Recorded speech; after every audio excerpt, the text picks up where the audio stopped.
Ելենա Արշակյանի «Մարիա» սերիալի նկարահանումները շարունակվում են, հեռուստադիտողները դիտում ու քննարկում հեռուստասերիալի հերթական սերիան, Օֆան շատ ճիշտ վարվեց տիկին Ալիսայի հետ, քանի որ տիկին Ալիսան նորից ուզում է խորտակի Օֆայի կյանքը, նա այս անգամ արդեն չպիտի խառնվի նրանց կյանքին, գրել է հեռուստադիտողներից մեկը։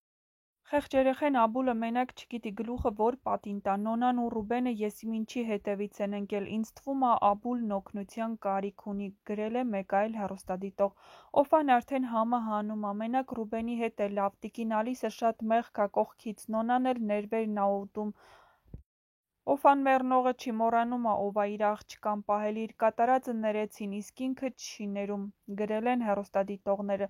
Ռուբեն չնեղանաս խզիկություն մի արա, Վահանիդ գողացել ա Նոնային ու քեզ ապուշացրել, դրան սիրել կլինի, չգիտեմ ով ոնց, բայց ես Օֆային ահավոր շատ եմ խղճում, ինքը շատ դժբախտ կին ա, ողջ կյանքում դժբախտ է եղել ու հիմա նույն դժբախտն ա։